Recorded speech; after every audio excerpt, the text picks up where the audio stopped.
Students, welcome to my college programmes. നമ്മളിന്ന് discuss ചെയ്യുന്നത് മകൻ എന്ന് പറഞ്ഞൊരു കഥയും പാപത്തറ എന്ന് പറഞ്ഞ ഒരു കഥാസമാഹാരവുമാണ്. ഇതിൽ സമകാലിക പ്രവണതകളെ പറ്റി, നമ്മുടെ ഇപ്പോൾ നടക്കുന്ന അപ്ഡേറ്റ്സ് ആയിട്ടുള്ള കുറച്ച് കാര്യങ്ങളെ പറ്റി നമുക്കിതിൽ വിശദീകരിക്കാനുള്ളത്. പിന്നെ ഒറ്റപ്പെടൽ, വാർദ്ധക്യത്തിൽ നമ്മുടെ പ്രായമായ നമ്മുടെ അച്ഛനും അമ്മയും ഒറ്റപ്പെടുന്നതും ആ ലെവലുള്ള കാര്യങ്ങളൊക്കെ ഇതിൽ ഈ ഒരു മകൻ എന്ന് പറയുന്നതിൽ നമുക്ക് മനസ്സിലാക്കാം. നെക്സ്റ്റ് പാപത്തറ, ഇതിൽ നവോത്ഥാന കാലത്തെ പറ്റിയും സ്ത്രീപക്ഷ രചനകൾ എത്രത്തോളമാണ് സമൂഹത്തിലേക്ക് എഴുത്തുകളായിട്ട് വരുന്നതിനെ പറ്റിയും സ്ത്രീകളുടെ അതിജീവനത്തിന് വേണ്ടിയിട്ടുള്ള കുറച്ച് പൊതുവെയുള്ള കാര്യങ്ങളാണ് നമുക്ക് ഡിസ്കസ് ചെയ്യാനുള്ളത്.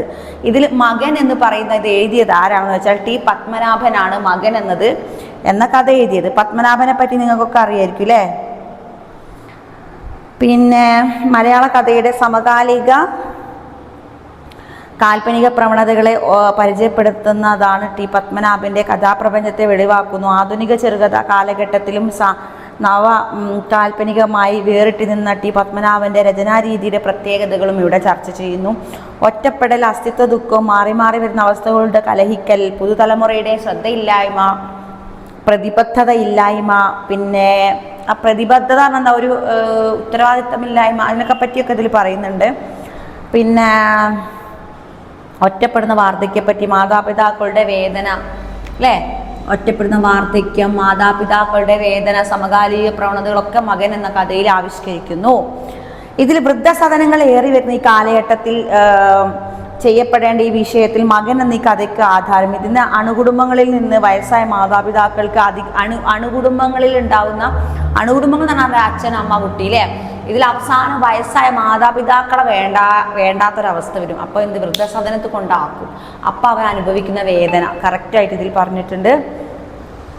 പിന്നെ നമ്മൾ കുഞ്ഞുങ്ങളെ പരിപാലിക്കുന്നതും പിന്നെ സിനിമയിലും സമൂഹ മാധ്യമത്തിലും എല്ലാം ഈ വിഷയം നിരവധി ചർച്ച ചെയ്യപ്പെട്ടിട്ടുണ്ട്. മലയാള ചെറുകഥാ സാഹിത്യത്തിൽ ഒരു ഭാവുകത്വ പരിണാമത്തിന് ശക്തമായ അടിത്തറ പായിക്കൊണ്ട് രചനാ മേഖലയിലേക്ക് കടന്നു വന്ന ചെറുകഥാകൃത്താണ് ടി പത്മനാഭൻ. തകഴിയെയും കേശവദേവിനെയും പോലെ കഥയെഴുത്തല്ല എന്ന് അസന്നിഗ്ധമായി പ്രഖ്യാപിച്ചതാണ് ടി പത്മനാഭൻ. ഓക്കെ, മിസ് പറഞ്ഞില്ലേ എന്ത് ഇൻട്രൊഡക്ഷൻ എഴുതണം, കണ്ടന്റ് വേണം, കൺക്ലൂഷൻ വേണം, ഒറ്റ വൺ വേർഡ് ക്വസ്റ്റ്യൻ ഉണ്ടാവും, 2 മാർക്ക് 4 മാർക്കിൻ്റെ ക്വസ്റ്റ്യൻ ഉണ്ടാവും, ചേരുമ്പടി ചേർക്കാൻ അത്രേ ഉണ്ടാവുള്ളൂ. പിന്നെ ഒരു പാരഗ്രാഫ് തന്നെ അതൊന്ന് എഴുതിയെടുക്കുക. പിന്നെ നിങ്ങൾക്ക് അറിയാലോ ആ പാരഗ്രാഫിൽ തന്നെ അതിന് ആൻസർ ഉണ്ടാവും. അപ്പോൾ ഇത്രയും കാര്യങ്ങളാണ് എഴുതേണ്ട രീതി, എക്സാമിന് അറ്റൻഡ് ചെയ്യുന്ന രീതിയാണ് പറഞ്ഞത്. അപ്പോൾ അതിൽ ഇൻട്രൊഡക്ഷൻ ഏതിൻ്റെയും നമ്മൾ ആരെ മനസ്സിലാക്കണം, എഴുതുന്ന ആളെ പേര് അറിയണം, അദ്ദേഹത്തിന് ചില കൃതികൾ അറിഞ്ഞിരിക്കണം, പിന്നെ അദ്ദേഹം സമൂഹത്തിന് ഈ ഒരു കഥയിലേക്ക് എങ്ങനെയാണ് ഇതിന് ഇൻട്രൊഡക്ഷൻ എന്നുള്ളത് പറഞ്ഞ് എഴുതണം അല്ലേ, അതൊക്കെ എഴുതണം. പിന്നെ മലയാള സാഹിത്യ രംഗത്ത് കഥയിലെ കലാഭൈരവൻ എന്ന് അറിയപ്പെടുന്ന എഴുത്തുകാരനാണ് ടി പത്മനാഭൻ. പള്ളിക്കുന്നിൻ്റെ കഥാകാരൻ എന്നും അറിയപ്പെടുന്നു. സങ്കീർണതകളില്ലാത്ത ലളിതസുന്ദരമായ ആഖ്യാന രീതിയാണ്. അങ്ങനെ പറഞ്ഞിട്ടാണ് ഇൻട്രൊഡക്ഷൻ. അത്യാവശ്യം മിസ് വായിച്ചല്ലോ, അതൊക്കെ നിങ്ങൾ എന്ത് ചെയ്യണം, 2 പാരഗ്രാഫ് ആക്കിയിട്ട് ഇൻട്രൊഡക്ഷനിൽ പറയണം.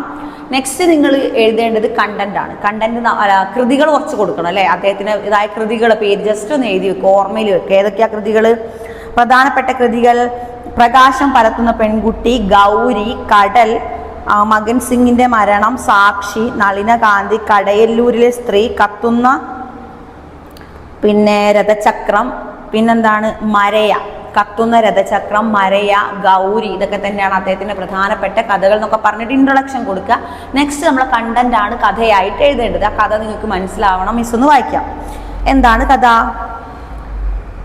വൈയക്തികാനുഭവങ്ങളിൽ നിന്നും രൂപം കൊണ്ട ഭാവുകത്വമാണ് പത്മനാഭന്റെ തലമുറയിലെ കഥാകാരനെ രൂപപ്പെടുത്തിയത്. കഥാപാത്രത്തിലെ വ്യക്തിത്വത്തിന് ഊന്നൽ കൊടുത്തുകൊണ്ടുള്ള മനോഭാവ ചിത്രീകരണം നടത്താനാണ് പത്മനാഭന്റെ തലമുറയിലെ എഴുത്തുകാർ ശ്രദ്ധിച്ചത്. കഥയുടെ കേന്ദ്രം സമൂഹത്തിൽ നിന്ന് വ്യക്തി മനസ്സിലേക്ക് മാറുകയാണ് ഉണ്ടായത്. ഉത്തമ പുരുഷൻ കഥ പറയുന്ന രീതിയാണ് മകൻ എന്ന കഥയിൽ അവതരിപ്പിച്ചിരിക്കുന്നത്. ഒരു ഭാര്യയും ഭർത്താവും ഏക മകനുമുള്ള ഒരു ചെറിയ കുടുംബത്തിൻ്റെ കഥയാണിത്. മകൻ വിദേശത്താണ്. നാട്ടിൽ നിന്നും അവരെ കണ്ടിട്ടും കുറേ കാലമായി. വൃദ്ധരായ മാതാപിതാക്കളെയും കരുതാത്തൊരു വൃദ്ധനായ പിതാവിൻ്റെ ചിന്തകളിലൂടെയാണ് കഥ നടക്കുന്നത്. വളരെയധികം സ്നേഹവും കരുതലും നൽകി വളർത്തിയ ഏക മകൻ്റെ അവഗണനയും രോഗബാധിതനായ ഭാര്യയോട് വെളിപ്പെടുത്താനുള്ള ബുദ്ധിമുട്ടൊക്കെയാണ് ഇതിലൂടെ പറയുന്നത് അല്ലേ. പിന്നെയോ മകൻ ഇന്ന് വിദേശത്ത് ഉയർന്ന ഉദ്യോഗസ്ഥനായ വിവാഹിതൻ 2 മക്കളുടെ അച്ഛനുമാണ്. എങ്കിലും അയാൾക്ക് ഉന്നത വിദ്യാഭ്യാസം നൽകാൻ മാതാപിതാക്കൾ ഏറെ ക്ലേശിച്ചിരുന്നു. അവർ അക്കാര്യം മകനെ അറിയിച്ചിരുന്നില്ല.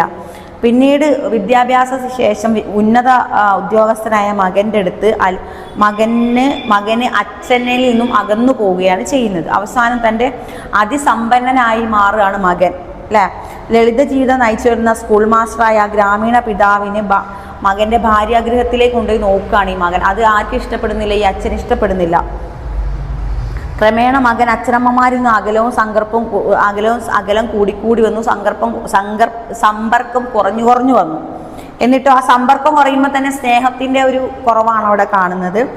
അവർക്കിടയിലുള്ള മാതാപിതാക്കൾ തങ്ങളുടെ ഏക മകൻ്റെ അസാന്നിധ്യം വളരെയധികം വേദന നൽകുന്നതായിരുന്നു. അവിടെ മാതാവ് രോഗാതുരയായിത്തീർന്നു. മകൻ്റെ ഭാര്യയുടെ അനുജത്തിയുടെ വിവാഹത്തിന് പങ്കെടുക്കാൻ വേണ്ടി മടങ്ങി അയാളുടെ ഭാര്യ മകനെ കണ്ടോ എന്ന് ആവർത്തിച്ചു. മകൻ്റെ ഭാര്യ സഹോദരി വിവാഹ ചടങ്ങാണ് കഥ. അതിൽ പങ്കെടുക്കാൻ ആ പിതാവിന് താല്പര്യമില്ല. എന്നാൽ അവിടെ വെച്ച് മകനെ ഒന്ന് കാണാൻ സാധിക്കും എന്നതുകൊണ്ട് മാത്രം അച്ഛൻ ആ കല്യാണത്തിന് പോകുന്നു. മടങ്ങുമ്പോൾ ഒരു പക്ഷെ മകനെ ഒപ്പം കൂട്ടാനായാൽ തൻ്റെ മാതാവിന് ആശ്വാസം നൽകുമെന്ന്. പക്ഷേ മകനെ കൂട്ടി വരണമെന്നതായിരുന്നു ഭാര്യയുടെ ആഗ്രഹം. എന്നാൽ തൊട്ടടുത്ത ദിവസം തന്നെ അയാൾ ഔദ്യോഗികാർത്ഥം വിദേശത്തേക്ക് മടങ്ങിപ്പോകും. അത് മകൻ്റെ ഭാര്യ പിതാവിൻ്റെ വാക്ക് അച്ഛൻ മനസ്സിലാക്കുന്നു. ഇക്കാര്യം മടങ്ങിയെത്തിയ ഭാര്യയോട് വെളിപ്പെടുത്താൻ അങ്ങനെ അവനെ കണ്ടില്ലേ എന്ന് ഭാര്യ ചോദിക്കുമ്പോൾ ഈ അച്ഛൻ എന്ത് പറയുന്നു? അവന് തീരെ സമയമില്ലായിരുന്നു എന്നാണ് പറയുന്നത്. ദൂരെ വലിയൊരു തീർത്ഥാടന കേന്ദ്രത്തിൽ വെച്ചൊരു വിവാഹം ഭാര്യയുടെ നിർബന്ധത്തിനാണ് പോയില്ലെങ്കിൽ മോശമല്ലേ എന്ന് പോയത്. മകൻ വരുമല്ലോ കാണാമല്ലോ എന്ന് വിചാരിച്ചിട്ടാണ് പോയത്. കഥയുടെ വർത്തമാനാന്തരം പിതാവ് മകൻ്റെ കർത്തവ്യബോധം അവിടെ ഇല്ല. മകന് പിന്നെ അച്ഛനോടും അമ്മയോടും എന്തില്ലാത്തതാണ് അതിൽ ലാസ്റ്റിലേക്ക് കാണിക്കുന്നത്? സ്നേഹം കുറഞ്ഞു വരികയാണ്. അങ്ങനെ ആ പിതാവ് അനുഭവിക്കുന്ന സ്നേഹവും സങ്കടവുമാണ് മകൻ എന്ന് പറയുന്ന ഈ കഥയിലൂടെ പറയുന്നത്, അല്ലേ? പിന്നെയോ അവസാനം എന്ത് ചെയ്യുന്നു? ഏകാന്തത, ഒറ്റപ്പെടൽ, സംഘർഷം എല്ലാം മക്കളുടെയും ചെറുമക്കളുടെയും സാമീപ്യം പരിചരണം ഒന്നും കിട്ടാതെ ഈ അച്ഛനും അമ്മയും ഒറ്റപ്പെടലിലേക്ക് പോകുന്നതാണ് അവസാനമായിട്ട് അതിൽ കാണുന്നത്, അല്ലേ? നെക്സ്റ്റ് ഉദ്യോഗത്തിനും ധനാഢ്യനായ ഭാര്യ പിതാവിൻ്റെ മുഖ്യസ്ഥാനം നൽകുന്നു. അതായത് ഭാര്യൻ്റെ അച്ഛനാണ് ഭയങ്കര സമ്പന്നൻ. ഇവൻ്റെ ശരിക്കുള്ള അച്ഛൻ ഒരു പാവ സ്കൂൾ മാസ്റ്ററാണ്. അപ്പോൾ ഇവന് അച്ഛനോടില്ല ബഹുമാനമല്ല, സ്നേഹം കുറഞ്ഞു വന്നു. ഭാര്യ പിതാവിനെയാണ് മുൻഗണന കൊടുക്കുന്നത്. അപ്പോൾ അത് കാണുമ്പോൾ ഈ അച്ഛൻ്റെ ഹൃദയവേദനയാണ് ഈ ഒരു മകൻ എന്ന് പറയും. പക്ഷെ മകൻ്റെ അമ്മ ഉണ്ടല്ലോ, അമ്മയോട് അച്ഛൻ പറയുന്നുണ്ട്, മകൻ്റെ കുറ്റമൊന്നും പറയുന്നില്ല എങ്കിലും തന്നെ മകനൊന്ന് തങ്ങളെ വന്ന് കണ്ടൂടെ എന്നുള്ളൊരു ചോദ്യം അവിടെ നിലനിൽക്കുന്നുണ്ട്, അല്ലേ? അത് നമ്മുടെ സമൂഹത്തോടാണ് ചോദിക്കുന്നത്. ആര്? എം.ടി. വാസുദേവൻ നായരാണോ? ആരാണ് എഴുതിയതെന്നാണ് മിസ് പറഞ്ഞത്?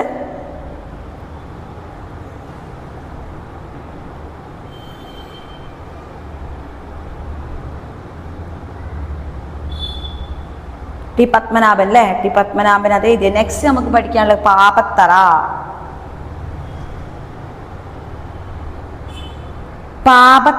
പാപത്തറയിൽ എന്താ പറയുന്നത്? പാപത്തറ നവോത്ഥാന കല, അത് എഴുതിയ സാറാ ജോസഫാണ്. എല്ലാവർക്കും അറിയായിരിക്കൂലേ? സാറാ ജോസഫിനെ അറിയാത്തവരായി കുറച്ച് ആളുകൾ.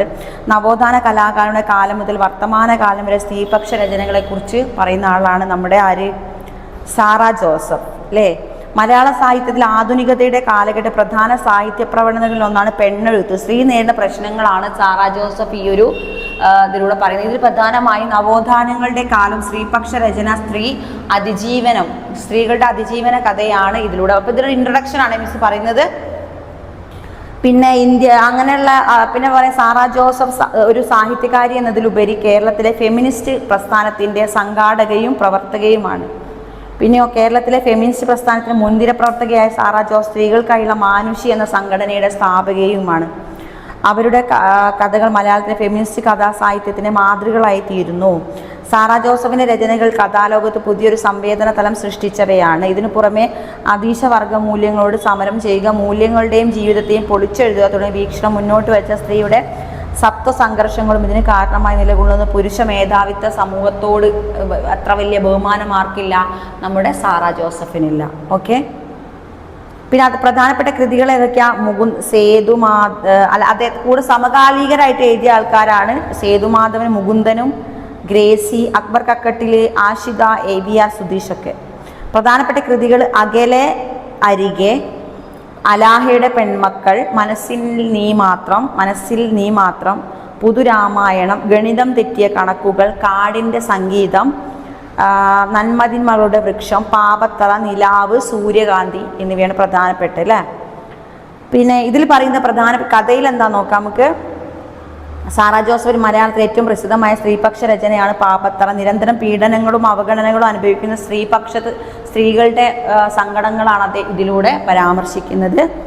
പിന്നെയോ പെൺകുഞ്ഞുങ്ങളുടെ കൊന്നുകളയാൻ ഇതോടൊപ്പം കേരളത്തിലും സ്ത്രീധന സമരങ്ങളാണ് ഈ സാഹചര്യത്തിൽ പാപത്തറ എന്ന കഥ ജന്മമെടുത്തത്. സ്ത്രീധനത്തിന് വേണ്ടി സ്ത്രീകളെ എന്ത് ചെയ്യുന്നു, വളരെ ദുഃഖത്തിലായിട്ട് പല സിറ്റുവേഷൻ നമ്മുടെ കേരളത്തിലൂടെ കടന്നു പോകും. അതൊക്കെ നിങ്ങൾക്ക് എഴുതാം കേട്ടോ, അതിൻ്റെ കണ്ടന്റ് ആയിട്ട്.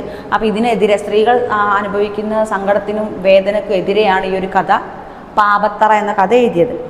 പിന്നെ പുറമോടിയെ മാറ്റിമറിക്കാൻ കഴിഞ്ഞേക്കുമെന്ന് നവോത്ഥാനം എന്ന ചോദ്യചിഹ്നം. നിഴലിന് പോയി നിരത്തിറങ്ങാൻ അനുവാദമില്ലാത്ത തരത്തിലുള്ള കേടു, അതായത് സ്ത്രീ സ്വാതന്ത്ര്യമില്ലാതെ അകത്തളങ്ങളിൽ കെട്ടിപ്പൂട്ടി വെക്കുന്ന ഒരു ഇത് ഇപ്പോഴും നിലനിൽക്കുന്നു എന്നാണ് പറയുന്നത് അല്ലേ. പിന്നെ പാപത്തറ കഥാകഥ ചില ഉപരിവിപ്ലവമായ സാധ്യതകളെ കഥാപരിധി നിന്ന് ബഹുദൂരം മാറ്റി നിർത്തുന്ന കഥാകാരി കഥയുടെ അകത്തും പുറത്തും ഇടപെടലുകൾ തന്നെ ഇതൊരു കഥാപാത്രമാണ്. അതുകൊണ്ട് കഥാനായിക എന്താണ്, വിധിയുടെ പിന്തുടർച്ചക്കാരി, വിധിയാണെന്ന് പറഞ്ഞ് കുറ്റപ്പെടുത്താൻ ആഗ്രഹിക്കുന്നില്ല നമ്മുടെ സാറാ ജോസഫ് അല്ലേ. സ്ത്രീപക്ഷ രചനകളുടെ സമരമുഖമാണ് നമുക്കിതിലൂടെ കാണാൻ കഴിയുന്നത്. അവളുടെ വേദന എന്താണ് എല്ലാവരും അറിഞ്ഞ് എന്താണ്